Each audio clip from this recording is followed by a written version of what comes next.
Trading felt impossible at the beginning of my trading journey because I spent a lot of time looking for the perfect strategies and the indicator that would tell me when to buy and when to sell. In this video, I'll be sharing the simple systems that remove the guesswork and help me get out of boom and bust cycles so that you can save some time on your trading journey. As always, I'm going to go over why this system works. Number one, it helps provide clarity. As a trader, you need to understand why you trade a certain system, what you're good at, how you manage risk. You need to understand yourself. Number two, it's simple to follow and implement your own. Pretty sure if you follow everything, if you watch this video from start to finish, I'm pretty sure that if you clicked on this video, you want to see results in your trading.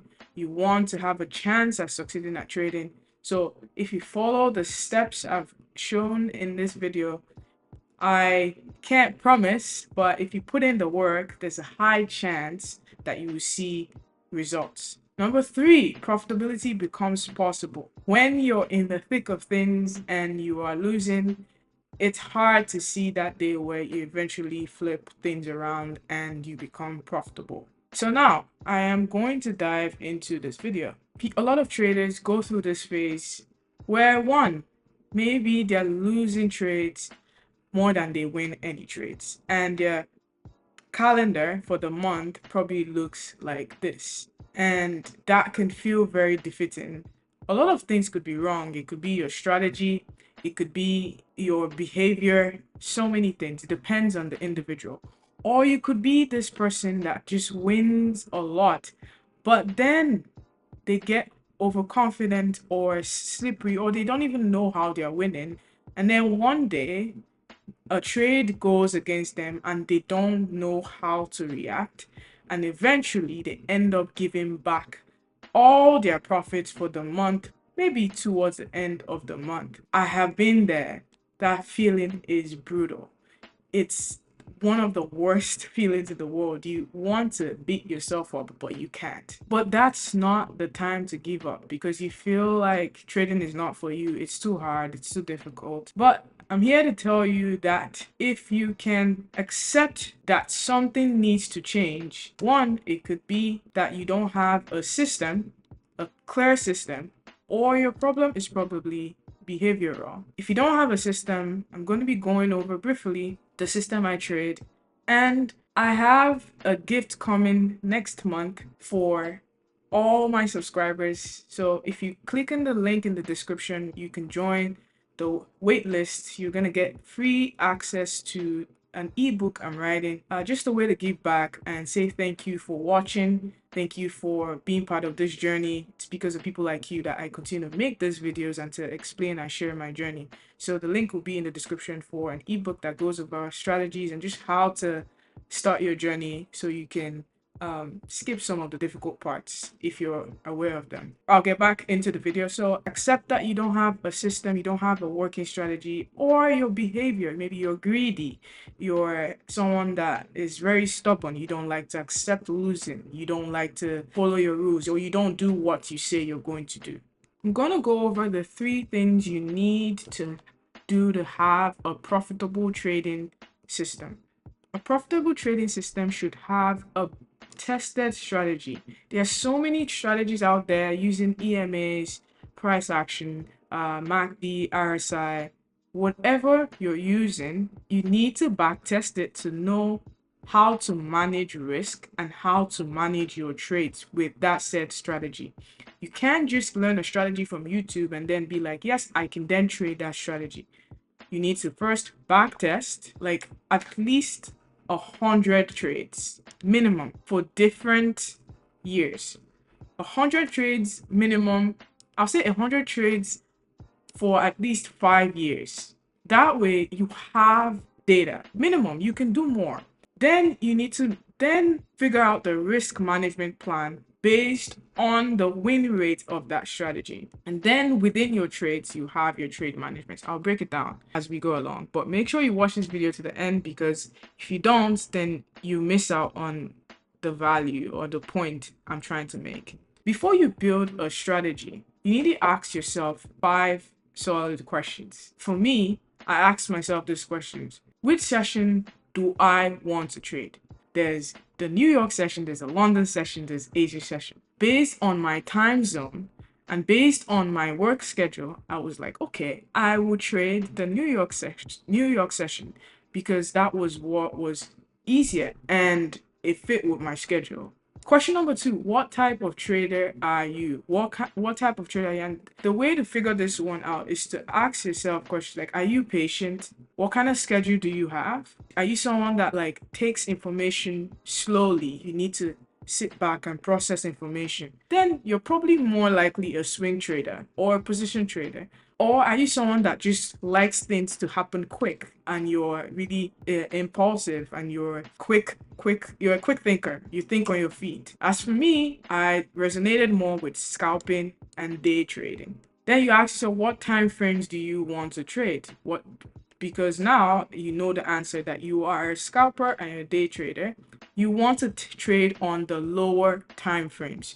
You have no business going to trade the monthly or weekly time frames if you're a scalper or a day trader. I talked about time frames a little bit in a video I posted, how to start trading for beginners. I will link it in the description if you're not aware. But understand the time frames that you trade on, because there's several time frames. Some people that trade only the 1 hour time frame.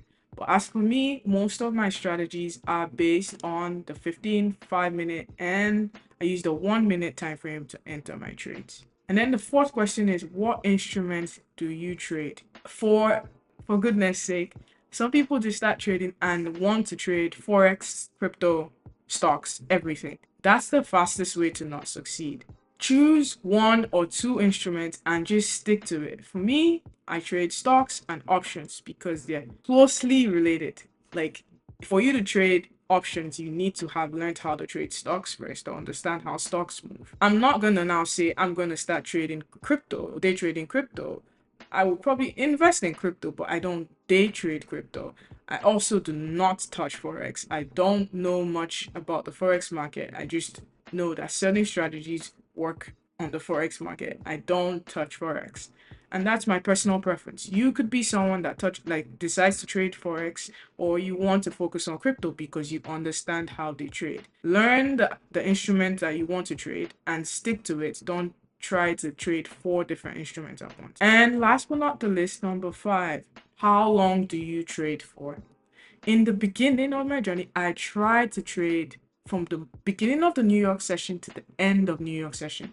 That's another way to just not be profitable, because you're staring at screens, you're looking, and you get burnt out. Take multiple trades. It's a recipe for disaster. So I decided, after looking at my schedule and being realistic with myself, where are the opportunities? How long can I sit down and just give my attention to trading? And I decided to then trade the first 2 hours of the New York session from 9:30 a.m. to 11:30 a.m. Eastern time. So with this information and all the knowledge that I had acquired from YouTube videos, reading books, I decided that I would then trade my strategy, which is the break and retest, or some people would also call it pullback longs to key levels, whatever you decide to call it. It's pretty simple. I like to trade with the trend. I like to follow the trend. When the market is making higher lows, higher highs, higher lows, and then it breaks a key level, I would trade the retest of that key level for continuation to the upside, and I would target the previous high. I only want a little bit of the pie. I'm not trying to catch home runs. I'm just trying to get a little piece of the pie. And after backtesting and trying different setups, I was then able to build my playbook. Within your strategy, you should be able to have a playbook, certain plays that meet certain conditions and criteria, and then you're able to take those trades. Within my playbook, I have 4 core setups that I like to trade. Break and retest of the previous day's high and previous day's low. Break and retest of the 15-minute opening range. The break and retest of the 5-minute opening range. And the break and retest of key levels of support or resistance, supply and demand, whatever you call it. I have shared these 3 strategies on my channel, and you can go through them and understand them for yourself. But these are my 4 core playbook strategies that I use single day. If they don't show up, then there's no trade, and that's okay. But they show up almost every day in the market, and you can catch a move. Again, with your playbook and you've back tested, you know how it performs. And over time, as you take trades, you have a sample size of, at least in a month, you have anywhere from 20 to, depending on how many trades you take, 60 trades. I typically fall in the middle, around maybe 25 trades, if at all. But in a month, out of these 25 trades, I'll most likely win maybe 18 of them in a very good month, because I've been able to backtest and I'm able to understand how to trade my setups. I'm now able to manage my risk. When you know the win rate of your strategy, you know for every 100 trades that you take, you would win 60 and use 40 of them. Like 40 of them will be losses. Then you know that, okay, you have a 60% win rate, and that's a great place to be, because it means that for every $100 that you're going to risk on any trade, you make $100 out of 100 trades. If you win 60 of them, you will be profitable. So like, being able to understand how often you win, looking at your strategy, being able to backtest first to know a strategy works, you know the win rate. It gives you that level of confidence to not chase, to not FOMO, to not take random setups, to not follow anyone blindly because they signal the trade and you don't even understand how and where they are entering the trade and why they think that trade is going to work. You trust your system. You're able to stick through the rough parts. Because if you now go into a losing streak where you're losing five trades in a row, you'll be able to be at least calm a bit, because you know that out of a basket of 100 trades, 1,000 trades, 600 of them, right, you would win. If you follow your system to the core, you know the criteria and the conditions where your system thrives.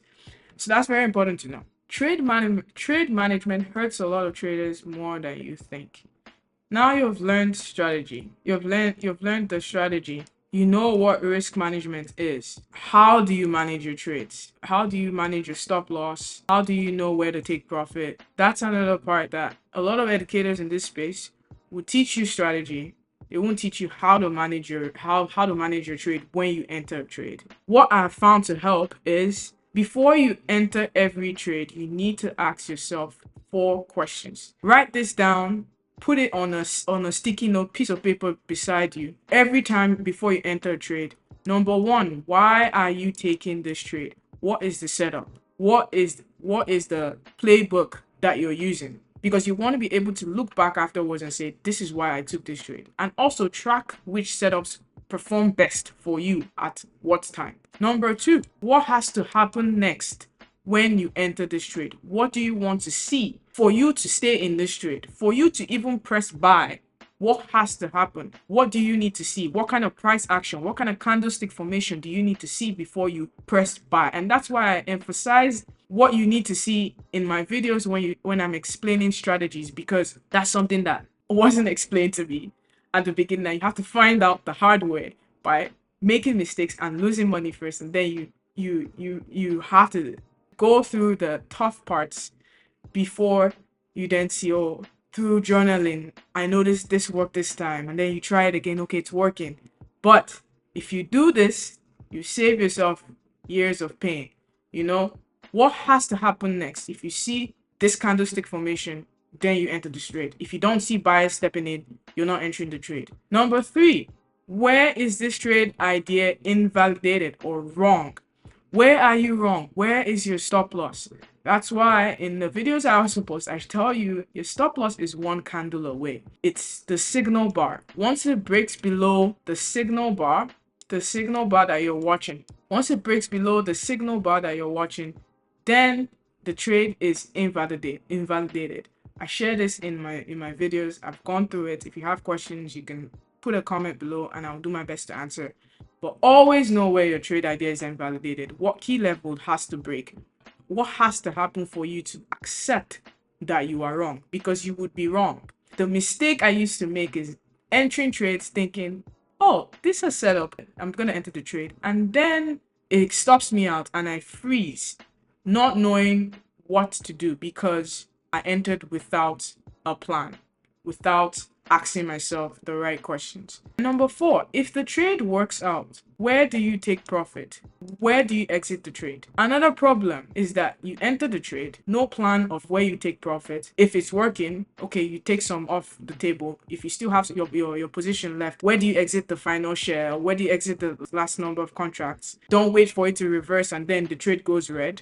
Or you get greedy and like, oh, it will keep going because somebody on social media said it would go from 90 to 95. You personally need to know where you're going to exit, where you're going to take profit. Or if even if it starts working and then it fails, how would you manage this position? These 4 questions are very important. Journal your trades, and most importantly, always journal the losing ones. You learn from the losing trades. You always learn from the losing trades. I don't care what anybody says. You learn from your losing trades. You have a losing trade that teaches you something or is within your data. It's within the probability of your strategy. There's some losing trades that just lose because yes, no strategy works 100% of the time, but there are also losing trades that teach you that maybe you missed a key piece of information before you enter the trade. Journal your losing trades. Why you should journal? You want to be able to reflect on the following things. Number 1, what happened? For example, you took a trade and you didn't have a stop loss. Second question you ask yourself, how did you feel when this happened? For example, it could be anger and frustration. Number 3 is the most important question. Has this become a pattern? If yes, we want to break this pattern by creating personalized rules. I see a lot of videos on social media where people would be advising people to make certain rules that honestly don't make sense because your rules should be personal to you. Each trader is different. You make your rules based on what has happened to you in the past and when you have noticed a pattern.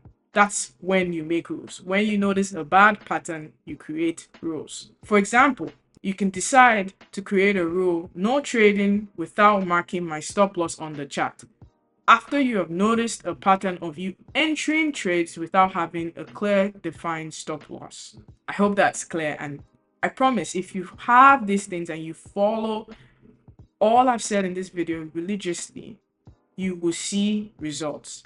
You will see good results. You will either notice what needs to change or you will start to improve in different areas that you have identified are the problem. I'm not going to leave this video without giving you useful tips. I just want to end this video by providing useful tips for when you are in drawdown. You want to reduce your size to half the normal position size that you usually trade. So if you usually trade with $200 at a time, you want to go down to $100 until you have recovered to your peak. So maybe your account was at, let's say, $2,000 and then it dipped down to 1,600. You want to reduce your position size till you get back to that 2,000. The reason for that is because when you're in drawdown, you're red on the year or the quarter. It's very easy to be like, I want to be aggressive. I want to make my money back. I need to make my money back. And that's a very dangerous spot to be as a trader. You want to rebuild back slowly. 1, to gain your confidence. 2, to prove to yourself that your strategy actually works before you then return back to your original position size. And when you draw down, you need to decide how much you're willing to lose from that point. Because if you don't make that conscious efforts to decide how much you're allocating and you're willing to lose, it could get really tricky, like I said, where you could end up then losing your whole account. What is the absolute loss amount before you decide to take a break or you seek help through maybe a performance coach or a mentor? What is the absolute amount that you have to lose before you're like, okay, I really want to make trading work, but I know I'm at a point where I need help? You need to have that dollar amount in your head. Last but not the least, if at any point you have lost more than 60% of your account, you need to take at least 3 days off. No questions asked, because if you don't take time off, there's a 90% chance you're going to blow your account or you're going to increase that loss. So that's it for this video. Like I said, I have a free ebook coming out next month to celebrate all of you that watch my videos and have subscribed to my channel. It's completely free. It would have a useful guide that would help you start your journey or even solve some of the problems that you are facing as a trader. So make sure you're subscribed to the list. I put it in the description. Thank you so much for watching. I'll see you on the next one.